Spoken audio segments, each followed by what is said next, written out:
Halo pemirsa, apa kabar Anda hari ini? Senang sekali saya Raden Merlias dapat kembali menemani Anda dalam sebuah program talk show yang syarat informasi inspiratif untuk Anda dan juga keluarga. Inilah Bincang Sehati.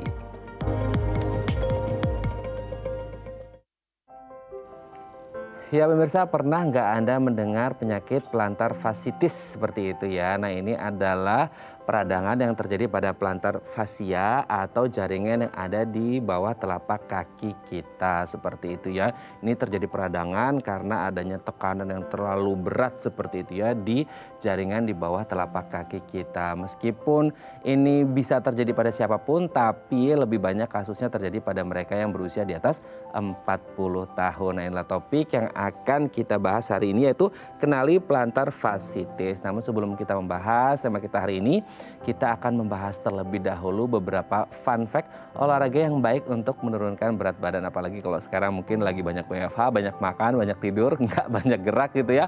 Akhirnya, lihat timbangan kok ke kanan. Nah, kita bisa mencoba beberapa olahraga ini untuk menurunkan berat badan. Kita lihat yang pertama. Jalan cepat. Nah, jalan cepat ini pemirsa, ini simple banget gitu ya. Kalau mungkin dulu Anda buatin di Jakarta, semisal jalan cepatnya harus ke GBK, ke Senayan dan lain sebagainya, nggak perlu gitu ya. Pokoknya di sekitar rumah aja, keliling kompleks juga nggak masalah gitu ya. Anda bisa jalan cepat dan ini pastinya bisa membakar lemak, membakar kalori yang pastinya baik untuk menurunkan berat badan Anda untuk jauh lebih proporsional dan ideal gitu ya. Oke, kita lanjut olahraga yang kedua. Jogging. Nah, kabarnya nih pemirsa ya, jogging ini juga baik bagi Anda yang punya program untuk menurunkan berat badan. Katanya jogging selama kurang lebih 30 menit ini bisa membakar kalori sebanyak 300 sampai 370 kalori. Wah, ini lumayan banget ya, apalagi kalau Anda habis makan makanan yang berkalori tinggi, berkarbo dan lain sebagainya. Anda boleh deh selain jalan cepat, Anda bisa melakukan jogging yang pastinya juga baik untuk menurunkan berat badan Anda dan pastinya bisa jauh lebih ideal dan proporsional. Oke, kita lanjut olahraga yang ketiga.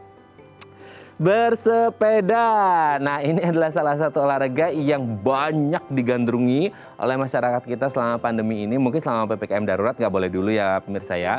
Tapi nanti mungkin Anda bisa mencoba atau sekarang bisa mencoba. Tapi mungkin di sekitar rumah aja, nggak usah jauh-jauh. Mungkin di dekat kita ada Air Petra atau taman kecil gitu ya. Nah Anda boleh bersepeda di situ untuk kemudian kita bisa berolahraga dan bisa menurunkan berat badan kita. Oke, kita lanjut yang selanjutnya. Siapa yang suka berenang? Saya juga suka berenang nih pemirsa. Dan ternyata berenang ini kan banyak sekali manfaatnya untuk kesehatan tubuh kita. Salah satunya adalah untuk menurunkan berat badan. Karena mungkin gerak ya, kayak kupu-kupu, kayak lain sebagainya seperti itu. Ini akhirnya kan membuat semua bagian dalam tubuh kita ini bergerak dan pastinya baik untuk membakar kalori yang sudah dimasukkan ke dalam tubuh kita. Jadi kalau Anda ingin memiliki tubuh yang proporsional dan ideal, salah satu olahraga yang bisa Anda lakukan adalah renang. Oke, kita lihat yang terakhir. Kalistenik. Nah, kalistenik ini adalah olahraga praktis yang kabarnya juga bisa membantu kita untuk menurunkan berat badan kita. Olahraga-olahraga kalistenik itu seperti yang menarik atau mendorong gitu ya, atau mengangkat beban tanpa bantuan alat apapun. Jadi kalau Anda ingin menurunkan berat badan Anda, coba deh Anda browsing, Anda googling apa itu olahraga kalistenik dan Anda bisa mempraktekannya. Oke, itu dia tadi beberapa fun fact olahraga yang baik untuk menurunkan berat badan dan kami akan membahasnya sesaat lagi. Tetap bersama kami di Bincang Sehati.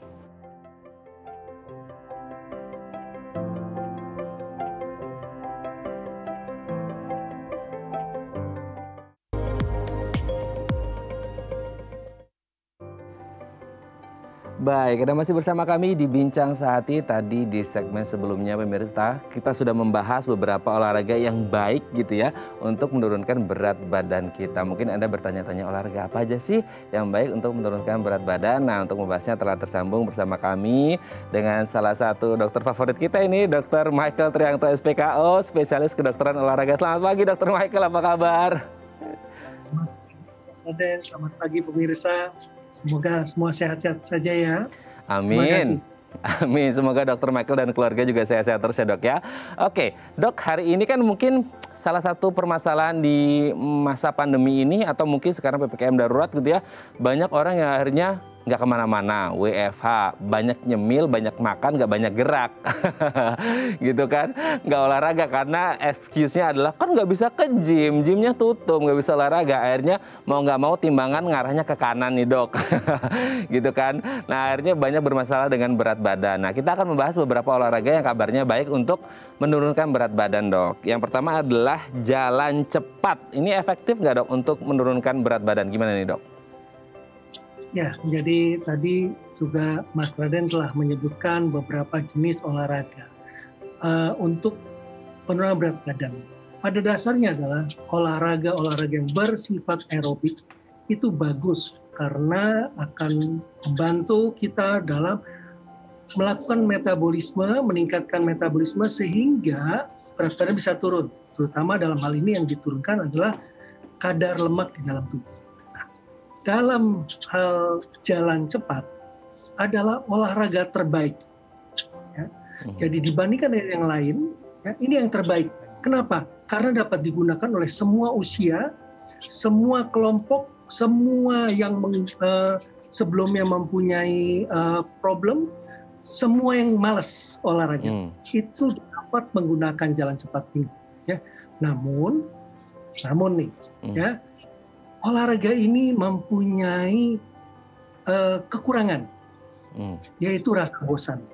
Tapi kalau yang bersangkutan itu motivasinya kuat, tentunya hal ini sangat bagus untuk dilakukan. Dengan demikian, perlu kita tahu, dari sekian banyak olahraga yang tadi, ada nilai plus, ada nilai minus.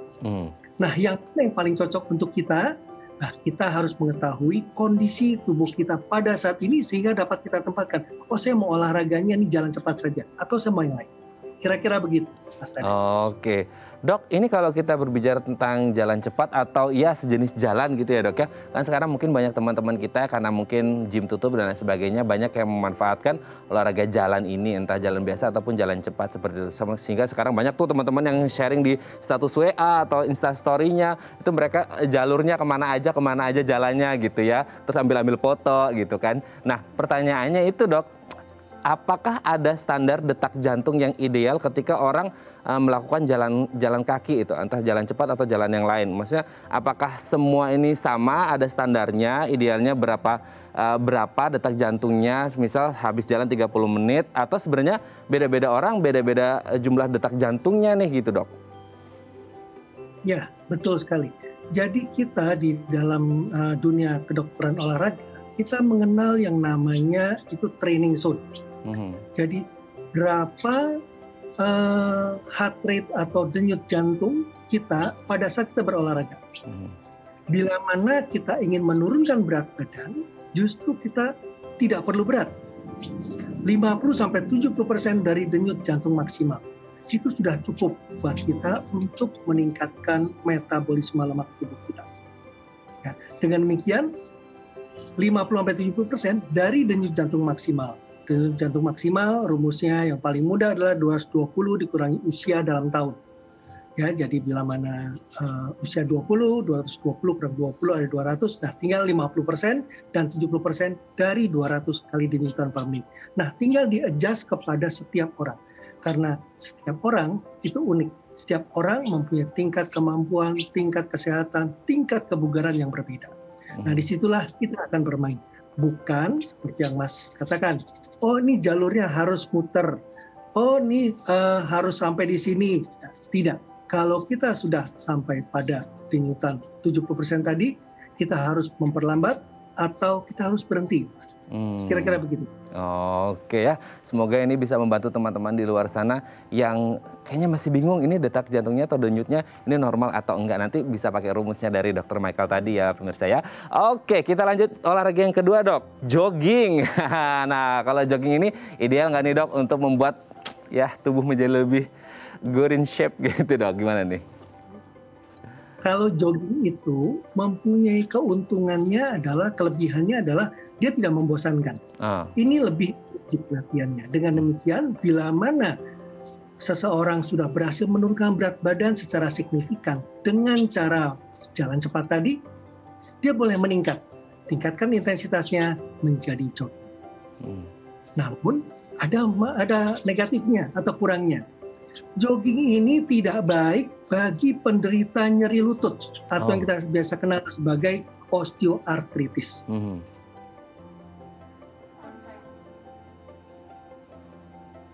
kilo. 120 kilo pada saat dia jogging, 4 kali berat badan dia akan ditanggung oleh lutut. Bayangkan 120, 480 dihantam di lututnya tadi. Dan itu saja mungkin bisa kurus, bisa turun berat badannya, namun setelah itu muncul masalah lain, yaitu nyeri lututnya membuat dia tidak mampu untuk melakukan jogging lagi di hari-hari berikutnya. Dengan demikian, kita harus menyelesaikan masalah tanpa membuat masalah baru. Kira-kira gitu, Mas. Nah, itu ya, pinginnya sehat, jangan malah akhirnya membuat masalah kesehatan yang baru gitu ya, Dok ya. Oke, kita lanjut olahraga selanjutnya setelah jogging adalah, nah ini juga happening banget nih, Dok, bersepeda. Untuk berat badan gimana ini, Dok? Nah, bersepeda ini justru bagus untuk penderita nyeri lutut. Oh, kebalikan dari yang jogging tadi ya, Dok ya? Jadi kita dapat menurunkan berat badan, sekaligus kita dapat melatih kekuatan otot-otot tungkai atas dan bawah, sehingga membuat lutut itu lebih stabil. Dan ini lebih positif bagi para penderita yang saya katakan tadi, nyeri lutut atau osteoartritis pada daerah lutut. Ya, ini bagus sekali. Namun ada negatifnya lagi. Ya, negatifnya adalah bagi orang yang gemuk sekali atau mempunyai bokong yang lebar, ya, ini menjadi tidak nyaman untuk melakukan bersepeda. Kita tahu untuk turunkan berat badan itu harus waktunya cukup panjang, 30 menit paling tidak. 30 menit di atas sadel yang kecil itu merupakan suatu problem. Namun bisa disiasati. Dengan cara apa? Dengan cara menggunakan sepeda statis. Tapi juga bukan yang standing, yang recumbent, yang mempunyai sandaran, yang mempunyai sadel yang lebih lebar dari bokongnya sendiri. Dengan demikian, tetap dapat melakukan olahraga bersepeda, tetap nyaman lututnya, dan tentunya mendapatkan hasil penurunan berat badan yang optimal. Kira-kira gitu, Mas. Oke, berarti sadelnya di customize ya, Dok ya. Oke, yang penting sehat lah pokoknya, mau di customize mau apa, yang penting sehat gitu ya, Dok ya. Oke, Dok, selanjutnya adalah renang. Nah, ini olahraga favorit banyak orang juga nih, Dok. Untuk menurunkan berat badan gimana nih, Dok?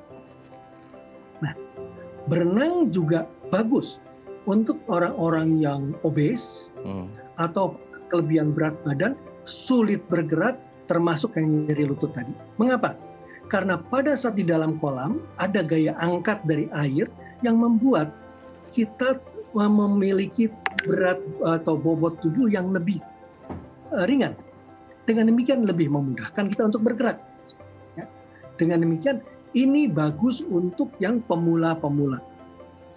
Bagi yang sebelumnya tidak bisa bergerak banyak, di dalam kolam renang mereka dapat lebih gesit. Namun lagi ini kurangnya, yaitu di mana rasa dingin yang ditimbulkan di dalam air itu dapat mencetuskan nafsu makan yang berlebih. Karena itu pesan saya adalah kita siasati dengan makan dulu sebelum berenang. Tapi jangan berlebihan tentunya ya. Makan dulu, dengan demikian rasa lapar itu tidak akan berlebihan. Jadi jangan sampai habis berenang makannya nasi goreng dan kentang goreng. Ya, kira-kira. Tapi bener ya, Dok ya, ini pengalaman pribadi dulu waktu masih sekolah, abis kalau sering olahraga renang tuh abisnya lapar banget gitu, Dok. Bener banget, bener. Oke, Dok, kita yang terakhir, Dok. Kalistenik, jenis olahraga kalistenik untuk menurunkan berat badan ini gimana, Dok? Nah, kalistenik adalah bentuk latihan otot atau strength exercise yang menggunakan berat badan sendiri. Menggunakan berat badan sendiri. Jadi, kalau berat badannya 100 kilo, tentu bebannya akan lebih berat dibandingkan dengan yang 60 kilo. Dengan demikian, kita harus menyesuaikan. Jangan malu. Ya, wah, kok orang itu bisa melakukan sampai push up 100 kali. Ya, saya kok cuma bisa 10 kali. Ya, berat badan kamu 100 kilo, dia berat badannya 60 kilo, tentunya akan memberikan beban yang berbeda. Karena itu lakukan saja semampunya, dan kali ini penting buat kita untuk meningkatkan metabolisme atau mempertahankan setidaknya metabolisme tubuh kita. Kita tahu pada saat kita menurunkan berat badan, biasanya kita selain kehilangan lemak, kita juga kehilangan massa otot. Nah, kehilangan massa otot ini yang akan membuat tingkat metabolisme tubuh kita menjadi turun. Agar tidak berlebihan, kita dapat melakukan calisthenics. Dengan demikian, beda dengan latihan yang sebelumnya yang tadi kita sebutkan, jalan cepat, jogging, sepeda, ataupun renang, itu ada semua aerobik. Yang ini nilai rendah sekali, bahkan lebih banyak anaerobik. Nah, tapi kita tetap membutuhkan ini. Untuk apa? Untuk kita kombinasikan dengan keempat latihan yang sebelumnya tadi, sesuai dengan kemampuan, untuk dapat menjaga tren penurunan berat badan itu tetap bagus. Yang perlu diingat, jangan berlebihan, karena bila mana berlebihan, maka massa otot yang lebih banyak akan justru membuat penurunan berat badan menjadi kurang. Kira-kira begitu, Mas. Oke, tetap kembali lagi mix and match beberapa olahraga tadi dan melihat kemampuan diri juga menjadi sangat penting gitu ya. Semoga bagi Anda yang masih obesitas atau agak berlebih dikit ke kanannya, Anda bisa mencoba olahraga-olahraga yang tadi sudah disebutkan oleh Dr. Michael. Baik, terima kasih Dr. Michael Triangto SPKO, spesialis kedokteran olahraga, sudah berbagi bersama kita pagi hari ini. Saya sehat terus, Dok. Salam untuk keluarga di rumah. Selamat pagi, Dr. Michael. Pagi. Baik pemirsa, selanjutnya kita akan membahas tema kita hari ini. Bagi Anda yang memiliki pertanyaan seputar tema kita hari ini, Anda bisa menghubungi kami di nomor 0212903244 atau DM Instagram kami di @bincangsahatidayatv. Kami akan segera kembali.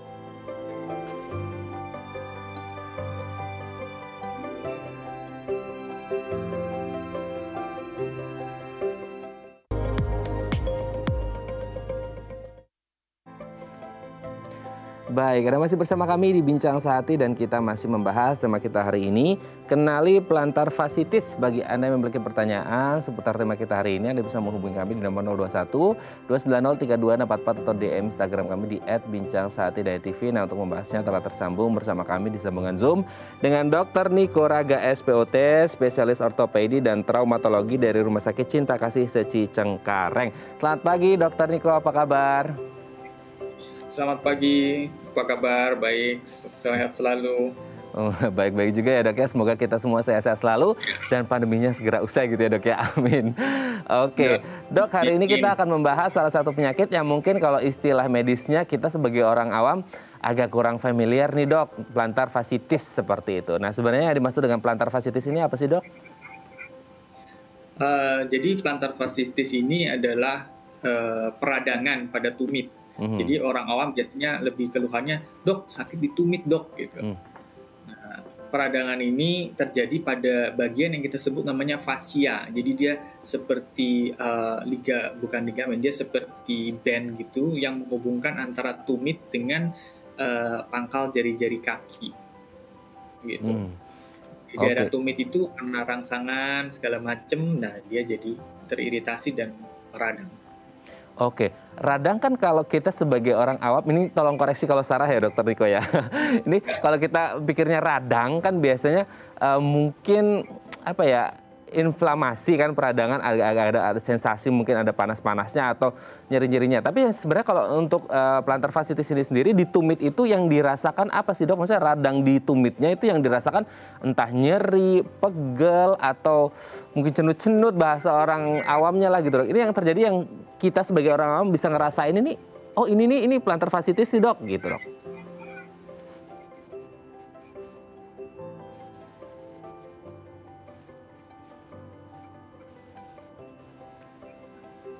Oke, kita akan coba. Jadi radang sendiri itu bisa terjadi di banyak tempat dan ada yang bisa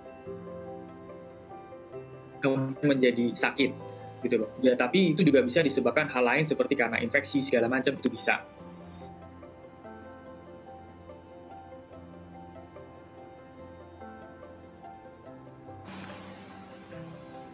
Baik, sepertinya kita mengalami gangguan sinyal bersama Dr. Niko. Kami akan mencoba menghubungi kembali Dr. Niko. Halo Dr. Niko, bisa dengar suara saya, Dok? Bisa. Mohon maaf, terputus ya. Iya, sorry Dok, terputus. Mungkin kita bisa ulang lagi, Dok. Yang terjadi pada tumit ketika mengalami plantar fasciitis ini seperti apa? Kan mungkin seorang awam, oh kalau seperti ini berarti ini plantar fasciitis gitu dok. Ya, jadi yang terjadi, saya ceritakan dulu yang terjadi di tumit. Di tumit itu jadi ada tulangnya memang, kemudian di bagian sini yang tempat nempelnya dibilang seperti fascia itu tadi. Fascia itu seperti dia lunak dan dia keras dan dia agak fleksibel, sedikit fleksibel. Nah, dia yang membantu menopang tubuh kita. Nah, pada saat di daerah sini ini terjadi rangsangan terus-menerus sehingga terjadi sobekan kecil. Karena tarik-tarikan itu mungkin sedikit terlepas dari tulangnya sehingga terjadi nyeri di daerah sana. Biasanya nyerinya itu sangat khas, yaitu biasanya pada saat bangun tidur. Jadi bangun tidur pada saat jalan pertama 1-2 langkah, nah itu terasa sakit. Nah itu yang khas dari plantar fasciitis. Oh, mungkin kalau kita sebagai orang awam berpikirnya apa tadi pas tidur kesleo atau salah urat mungkin ya, kalau kita orang umumnya seringnya nyebutnya begitu ya dok ya. Padahal ini akhirnya berujung pada plantar fasciitis. Nah kalau berbicara tentang jenis-jenisnya, ada jenis-jenisnya nggak sih dok plantar fasciitis ini dok? Sebenarnya sih tidak terlalu dibagi jenisnya, tapi kalau kita mau bagi dengan jenisnya itu adalah gejala yang akut, yaitu yang benar-benar baru terjadi, di mana yang khasnya gejalanya itu pada awal jalan tadi saat bangun tidur, atau yang kronis, karena memang ini lebih ke arah yang sesuatu yang kronis. Tapi kalau lebih kronis lagi itu nanti pada awal jalan sakit, kemudian tidak sakit, kemudian setelah beberapa lama jalan dia akan terasa sakit lagi. Oke. Kalau dari tingkat risikonya lebih berbahaya yang akut atau yang kronis dok? Tentunya yang kronis. Karena dia bertahan lebih lama ya, seperti itu ya. Betul, karena biasanya pada saat kondisi akut tidak ditangani dengan baik sehingga terjadi kronis. Nah dari kronis nanti bisa menimbulkan komplikasi-komplikasi yang lain. Kalau di Indonesia sendiri ini banyak dok kasus plantar fasciitis dok? Banyak, di Indonesia cukup banyak, tapi saya belum menemukan jurnal yang menunjukkan berapa persen. Tapi kalau untuk di jurnal luar negeri itu sekitar 10%. Oke.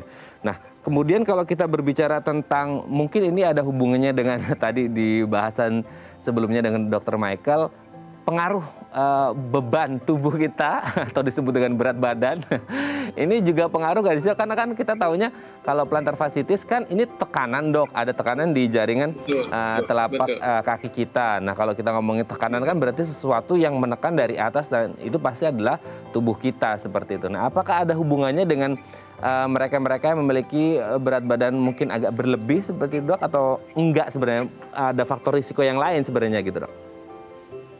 Berat badan merupakan salah satu faktor penting, ya, karena dia menopang dan membebani di bagian plantar fascia itu tadi, gitu. Jadi memang berat badan itu faktor salah satu pemicu terjadinya plantar fasciitis. Tentunya ada faktor-faktor yang lain lagi, yang dimana faktor-faktor yang lain lagi berhubungan aktivitas kita yang meningkatkan beban tekanan pada plantar fascia atau pada tumit kita itu. Oke, nah selain dari berat badan dok, maksudnya ada nggak sih plantar fasciitis ini ternyata juga menjadi satu komplikasi dari penyakit yang lain yang sudah menjadi komorbid seseorang gitu kan? Apakah kemudian dari penyakit A, penyakit B yang akhirnya bisa menimbulkan atau faktor pemicu, faktor risiko terjadinya plantar fasciitis, atau bagi mereka yang sudah punya riwayat plantar fasciitis yang kronis juga dan akhirnya kena penyakit yang lain, ini bisa memperburuk atau memperparah kondisi kesehatannya atau gimana nih dok? Jadi kalau misalnya yang berhubungan dengan plantar fasciitis pada misalnya tahap awal, jadi yang menyebabkan pencetus sebagai plantar fasciitis, yang tadi disebutkan kita bilang obesitas, ya. Yang kemudian kedua adalah kelainan dari bentuk kaki, jadi kaki yang terlalu datar, flat foot, atau kaki yang lengkungan kakinya terlalu tinggi, dan gangguan-gangguan kaki lagi seperti kurangnya dorsifleksi ya, jadi untuk naikkan ke atas ini agak sulit, dia terbatas. Itu salah satu faktor yang memperburuk atau mempermudah terjadinya plantar fasciitis. tentunya juga faktor-faktor lain yang berhubungan di luar penyakit itu adalah aktivitas seperti loncat, seperti atlet lari, kemudian pekerjaan tertentu yang dimana banyak berdiri, jarang duduk. Nah, itu sangat mempengaruhi terjadinya plantar fasciitis. Kalau pertanyaan kedua selanjutnya yang berhubungan dengan memperburuk kondisi tertentu, itu kita bilang lebih ke arah komplikasi. Nah, itu karena nyerinya orang akan berusaha menghindari bersentuhan tumitnya. Jadi dia akan berusaha jalan miring, jalannya agak miring atau menggunakan ujung kaki. Nah, itu akan mempengaruhi di kemudian hari karena itu akan berlangsung lama dan dia akan mengganggu beban pada lutut, pada panggung, dan kalau misalnya terjadi salah satu sisi, tentunya nanti berikutnya sampai ke pinggang. Itu bisa terjadi. Oke. Nah, itu kan dari bagaimana kemudian penyakit-penyakit yang lain yang mungkin saja bisa berkomplikasi dan berujung pada plantar fasciitis. Nah, kalau untuk dari range usia sendiri, Dok, kan aku juga pernah baca itu ada katanya yang paling berisiko adalah mereka-mereka yang di atas usia 40 tahun. Apakah ini karena ya mungkin dari faktor degeneratif juga sudah mulai perkembangan selnya menurun atau seperti apa, Dok? Atau sebenarnya semua range usia juga berisiko mengalami plantar fasciitis gitu, Dok? Tidak hanya yang di atas 40 tahun, gimana nih, Dok? Memang range-nya yang sering adalah usia 40 sampai 60. Karena kan ini kadang-kadang merupakan suatu proses. Jadi dia rangsangan yang berulang dan menyebabkan iritasi pada bagian kita sebut calcaneus dan plantar fascia itu setelah berulang dia menjadi baru terasa menyebabkan masalah atau nyeri itu tadi. Gitu loh. Tapi memang range-nya 40 sampai 60, tapi mungkin prosesnya lebih dari itu awalnya, mungkin begitu. Makanya prevalensinya di 40 sampai 60, tapi prosesnya ini membutuhkan waktu yang lama yang mungkin bisa terjadi sebelum 40 gitu ya, Dok ya. Makanya kita harus menjaga sedini mungkin dan harus mendeteksinya supaya ketika di umur 40 kita sudah aman dari plantar fasciitis. Nah, pertanyaannya gimana cara mendeteksi, apakah mendiagnosis ini kita mengalami plantar fasciitis atau enggak gitu ya, Dok. Nanti akan kita bahas di segmen selanjutnya. Baik pemirsa, bagi Anda yang memiliki pertanyaan seputar tema kita hari ini, Anda bisa menghubungi kami di nomor 0212903244 atau DM Instagram kami di @bincangsaatidayatv. Kami akan segera kembali.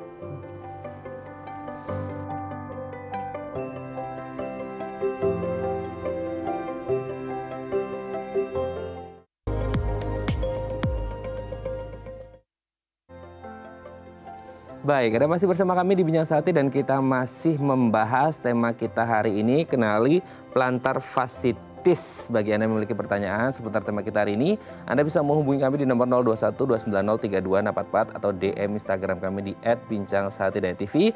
Masih bersama dengan Dr. Niko Raga SPOT, spesialis ortopedi dan traumatologi dari Rumah Sakit Cinta Kasih Seci Cengkareng. Dok, kita lanjut lagi, Dr. Niko. Dok, tadi kan kalau di segmen sebelumnya kita sudah membahas faktor risiko, salah satunya adalah kerentanan terjadi di usia 40 plus seperti itu, meskipun prosesnya jauh sebelum umur 40.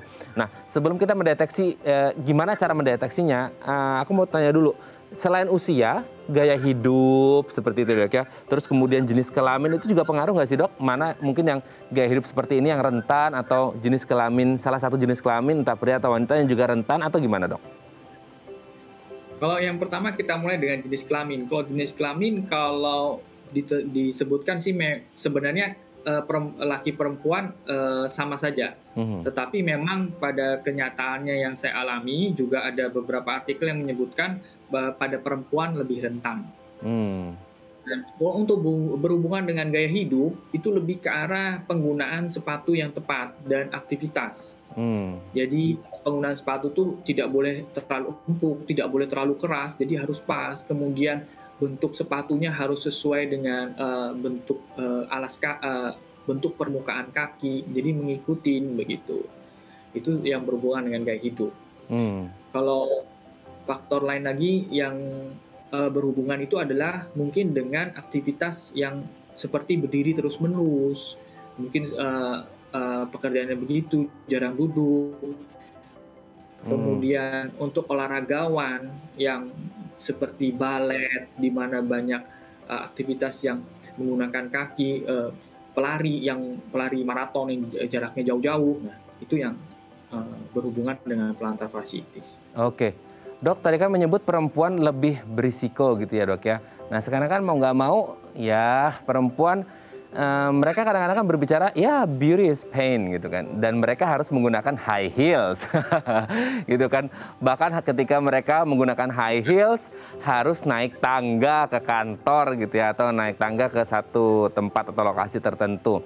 Nah apakah ini menjadi salah satu faktor risiko juga yang akhirnya membuat wanita menjadi gender yang lebih berisiko atau rentan mengalami plantar fasciitis gara-gara tekanan yang terjadi antara telapak kaki dengan sepatu high heelsnya ini dok? Ya, dia memang lebih rentan karena bentuk sepatu yang digunakan dan posisi. Karena pada saat posisi itu plantar fascia kita benar-benar tertarik, gitu, benar-benar tegang sekali.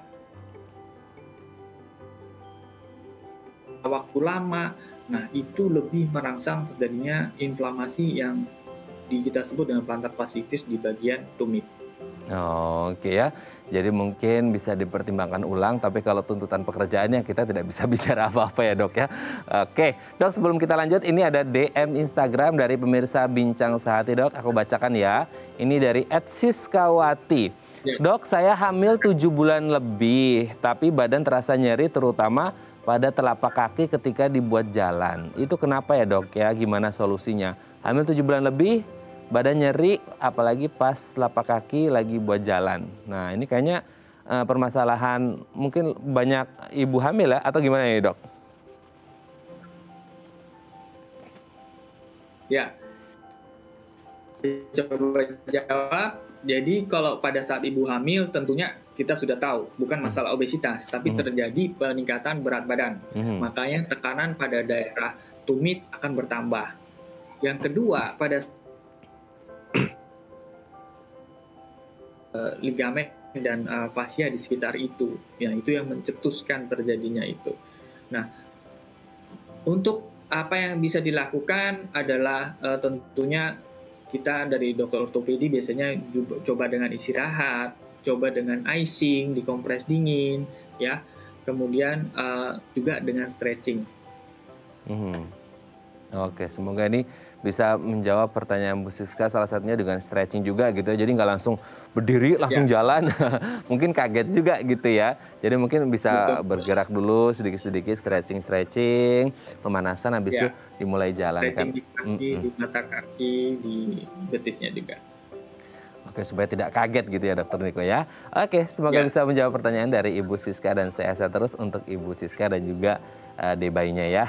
Oke, dok, kita lanjut lagi dok. Kalau ngomongin tadi kan sudah menyebut gitu ya, plantar fasciitis ini apa, terjadinya di mana, penyebabnya dan lain sebagainya. Nah, ini kan supaya tidak terjadi tiba-tiba atau ya kita berbicara ada worst skenario-nya terjadi apa, kan kita juga perlu mendeteksi gitu ya dok ya. Tadi kan dokter juga sudah menyebut yang dirasakan apa seperti apa. Nah, mendeteksinya ini kita kan harus sedini mungkin supaya menghindari hal-hal yang tidak diinginkan. Nah, cara mendeteksinya ini, apakah kita bisa melakukannya sendiri, mendeteksi sendiri, misal, muncul gejala ini nih gitu. Kalau gejala ini muncul, pasti ini ujung-ujungnya bisa plantar fasciitis. Atau sebenarnya deteksi dininya ini harus dilakukan di rumah sakit, konsultasi dengan dokter, dan kalaupun harus ke rumah sakit, ini biasanya di usia berapa kita bisa memulai deteksi dok? Karena tadi kan biasanya muncul di usia 40, tapi kan prosesnya jauh sebelum umur 40. Gimana nih dok?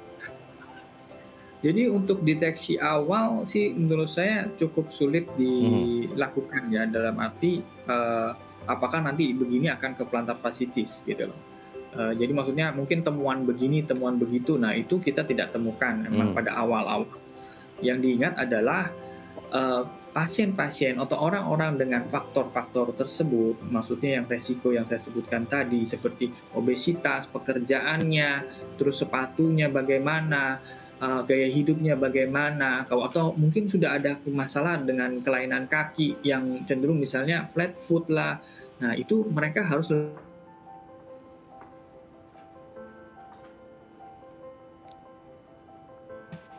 itu dapat menghindari terjadinya plantar fasciitis. Oke.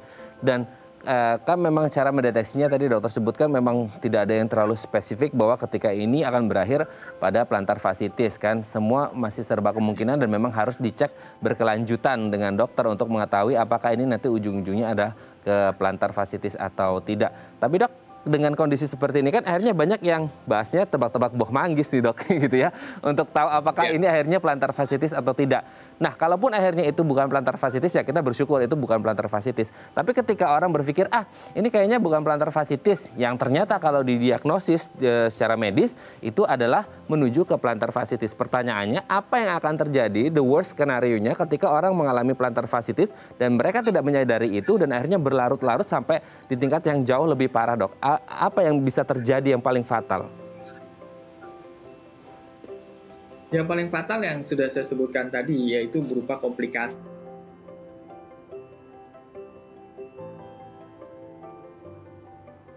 Mungkin nyeri pada awal jalan, tapi pada saat kronis, pada saat dia sudah lama jalan, dia akan merasa nyeri. Atau dia setelah lama jalan, dia istirahat, dia akan terasa nyeri.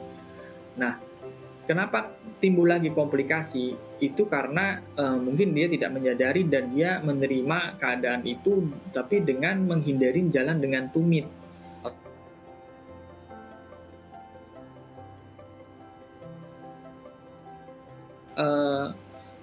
Beban tubuh yang kita dapat dari atas ke bawah itu tidak proporsional, jadi dia akan memaksa mungkin lututnya agak nekuk ke samping sedikit, atau panggulnya agak hipnya agak nekuk sedikit, fleksi sedikit. Nah, itu yang bisa menjadi masalah di kemudian hari. Lebih dekatnya tentunya dengan lutut, jadi nanti berikutnya lututnya yang agak bermasalah, atau lebih lanjut ke panggul, atau lebih ekstrim lagi karena mungkin karena satu sisi. Nah, gitu.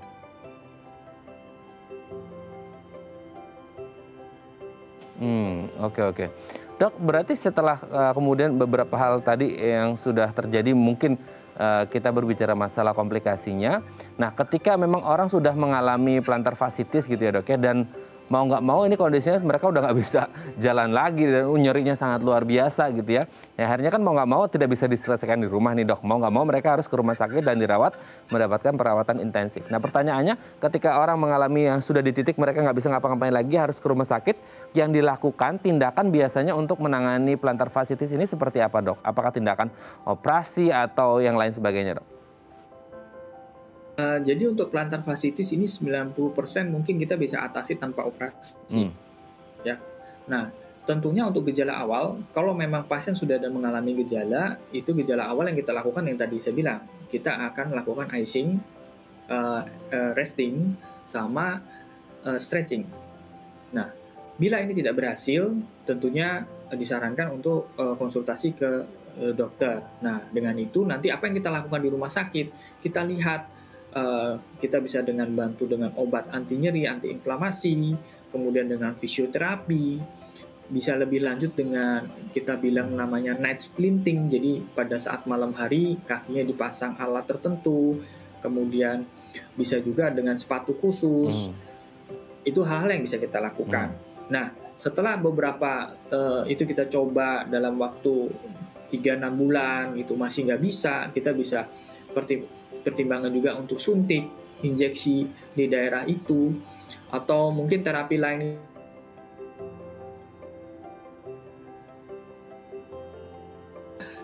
Corporeal shock wave. Jadi biasanya digunakan untuk menghilangkan batu pada batu ginjal, memecah batu. Nah, itu juga bisa.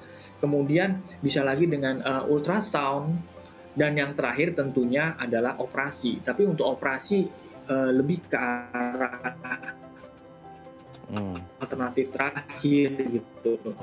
Ya mungkin setelah 9 bulan tidak berhasil, setelah 1 tahun tidak berhasil, lebih ke arah begitu. Oke, 90% bisa diatasi tanpa operasi gitu ya dok ya. Baik dok, nanti di segmen terakhir kita akan membahas, tadi kan kita sudah membahas plantar fasciitis, bagaimana telapak kaki kita ini mengalami gangguan kesehatan. Mungkin nanti di segmen terakhir kita akan membahas tips untuk menjaga kesehatan ya tulang dan jaringan yang ada di telapak kaki kita gitu ya dok ya. Baik pemirsa, bagi Anda yang memiliki pertanyaan seputar tema kita hari ini, Anda bisa menghubungi kami di nomor 021 290 3244 atau DM Instagram kami di @bincangsahathidayat.tv. Kami akan segera kembali. Baik,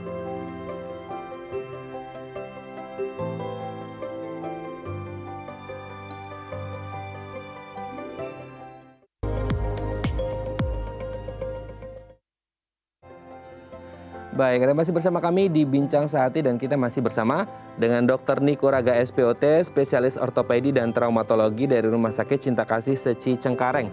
Dok, sebelum kita lanjut, ini ada penelpon dari pemirsa Bincang Sehati yang mungkin akan menanyakan sesuatu ke Dr. Niko. Kita sapa terlebih dahulu ya. Halo, selamat pagi. Dengan siapa di mana? Halo? Oke, sepertinya terputus. Nanti kita akan coba hubungi lagi, Dok. Kita lanjut ke tips terlebih dahulu ya, Dok, ya, untuk menjaga kesehatan kaki. Yang pertama adalah menjaga kebersihan kaki. Nah, ini mungkin berarti ini masih ada beberapa orang yang agak salah gitu kali ya, Dok, untuk membersihkan kaki yang benar seperti apa. Karena memang jarang orang yang membersihkan kaki. Gimana nih, Dok? Membersihkan kaki sih umumnya sih ya seperti biasa. Tapi tips yang penting itu adalah banyak orang yang kelupaan untuk membersihkan di sela-sela jari kaki. Jadi sela-sela jari kaki itu tetap harus dibersihkan dengan sabun. Kemudian setelah dibersihkan jangan biasakan dia tetap basah atau lembab. Jadi perlu dikeringkan, kita pastikan kering. Ya tentunya dengan penggunaan sabun kita usap seluruh bagian kaki yang tertinggal sering tertinggal di sela-sela jari, kemudian udah dibilas bersih dan dikeringkan. Oke. Yang selanjutnya adalah memakai sepatu yang nyaman. Kan sering banyak dari kita ya karena mungkin kekecilan hingga akhirnya mengganggu sirkulasi peredaran darah di telapak kaki yang menjadi tempat munculnya plantar fasciitis. Adakah hubungan antara sepatu yang nyaman, peredaran darah, dan akhirnya juga pada plantar fasciitis ini, Dok? Ya, berhubungan. Karena sepatu yang alas kaki terlalu keras biasanya lebih sering memicu terjadinya plantar fasciitis. Cuma ada beberapa studi juga menyatakan kalau terlalu empuk juga bisa memicu. Jadi harus ke yang nyaman. Jadi dia harus juga pas, tidak terlalu longgar, tapi tentunya tidak kekecilan atau terlalu sesak untuk di kakinya itu. Dan yang terpenting adalah bagian alas kakinya itu sebisa mungkin mengikuti kontur kakinya atau mengikuti kontur kaki yang normal, di mana biasanya di bagian sisi dalam itu ada cekungan memang ke atas atau benjolan sedikit di bagian bawah sebelum kaki menempel. Begitu. Oke, Dok, kalau untuk yang keras kan memang ya keras karena menekan gitu ya, Dok, menekan jaringan telapak bawah. Tapi kalau untuk yang tadi kan dokter menyebut yang lembut banget juga bisa berpengaruh. Kenapa itu, Dok? Karena dia lembut banget, dia tidak bisa menopang dengan baik gitu. Tujuannya jadi kita harus menopang dengan baik, di mana pada saat kita menapak sejalan pun gitu tekanannya tuh tidak pada bagian tertentu di kaki, tetapi seluruh permukaan kaki rata. Gitu loh. Itu yang dipentingkan. Dan juga kalau terlalu empuk, misalnya kanan kirinya terlalu empuk, jadi kakinya kan bisa lebih goyang kanan kiri segala macam. Nah itu lebih bagus dia firm, jadi pas. Tidak terlalu keras, tidak terlalu lembut juga, karena kalau terlalu lembut juga istilahnya kayak labil gitu ya, Dok, ya, kalau tanah ya. Oke, Dok, selanjutnya adalah melakukan peregangan. Nah, peregangan ini juga penting, tidak hanya tadi mungkin pertanyaan dari Ibu Siska kalau tidak salah ya, untuk ibu hamil, mungkin juga orang dengan obesitas, orang biasa pun tanpa hamil, tanpa obesitas juga tetap harus melakukan peregangan supaya tidak terjadi ya ujung-ujungnya ke plantar fasciitis ya, Dok, ya? Ya, betul. Ya. Peregangan yang penting untuk plantar fasciitis itu adalah pada posisi kaki lutut lurus, kemudian kaki itu kita tarik semaksimal mungkin ke arah tubuh kita atau ke arah tubuh kita, sehingga terjadi tarikan pada daerah betis hingga ke belakang tumit. Nah, itu lebih bagus dilakukan misalnya pada saat bangun tidur, sebelum jalan, atau sebelum tidur, atau setelah duduk lama. Nah, dilakukan peregangan itu. Nah, tentunya peregangan-peregangan yang lain adalah jari-jari kaki itu tetap digerakkan, ditekuk semaksimal mungkin, diangkat semaksimal mungkin. Nah, itu yang peregangan yang kita baik lakukan untuk di kaki. Ada juga, Dok, yang merendam kakinya pakai air hangat atau air garam, itu gimana itu, Dok? Kalau untuk air hangat boleh, itu jadikan untuk tujuan air hangat itu adalah meningkatkan aliran darah di sana ya, karena dengan air hangat itu pembuluh darah akan cenderung vasodilatasi, jadi pembuluh darah akan makin sedikit melebar gitu loh dibandingkan kalau dingin. Boleh dilakukan, tetapi bagaimanapun peregangan paling penting. Oke. Untuk efeknya dengan air garam itu saya sih belum mengetahui dengan detail ya. Oke. Nah, selain merendam kaki di air hangat gitu ya dok ya, ada juga yang sering mungkin meskipun tanpa ilmu juga mereka pijet-pijet gitu dok, pijet kakinya, pijet di bawah telapak kakinya, relaksasi supaya ya peredaran atau sirkulasi darahnya semakin lancar. Kalau itu gimana dok? Itu boleh dilakukan dan sebenarnya menurut saya sih baik aja, asal tidak berlebihan. Tidak yang berlebihan itu yang saya maksud, kadang-kadang kan orang-orang tertentu maunya ditekan yang keras sekali atau mungkin menggunakan instrumen lain seperti kayu atau mungkin kayak bolpen yang untuk menekan hingga kadang-kadang sampai terbentuk warna merah atau akhirnya terjadi memar. Nah itu yang harus dihindarin gitu loh. Tapi untuk pijit-pijit searah ke bawah atau untuk pada saat peregangan, pada saat direndam sambil dipijit, itu sesuatu hal yang baik. Tapi kalau untuk yang ekstrim sampai salah satu jenis pijat gitu dok ya, sampai mungkin kita jerit-jerit, itu justru malah bisa menyebabkan tendensi adanya tekanan yang lebih berat lagi atau gimana itu dok?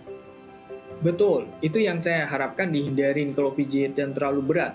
Karena pada pijit yang terlalu berat, kalau misalnya sampai merah di permukaan, berarti itu udah mulai terjadi iritasi awal. Kalau misalnya nanti kemudian terjadi sampai memar yang dimana ada biru, itu berarti sudah ada perdarahan. Dalam arti ada pembuluh darah kecil yang karena tekanan yang terlalu berat, dia pecah. Jadi darahnya keluar, otomatis itu akan lebih merasa nyeri atau pegal. Oke, yang sedang-sedang saja ya dok ya, jangan terlalu berlebihan juga kan, kita niatnya juga mau sehat gitu ya. Baik, terima kasih Dr. Niko Raga SPOT, spesialis ortopedi dan traumatologi dari Rumah Sakit Cinta Kasih Seci Cengkareng sudah berbagi bersama kami pagi hari ini. Semoga kita sehat-sehat terus gitu ya dok ya, dan pandemi segera usai. Terima kasih dok, salam untuk keluarga di rumah dan teman-teman di Rumah Sakit Cinta Kasih Seci. Amin, terima kasih Dr. Niko, selamat pagi. Baik pemirsa, bagi Anda yang memiliki kritik dan saran, Anda bisa menghubungi kami di nomor 0889 8100 5000 atau Anda bisa follow media sosial kami di @bincangsaatidayatv dan tetap disiplin prokes 5M. Saya Radha Madlias pamit, sampai jumpa dan selamat beraktivitas.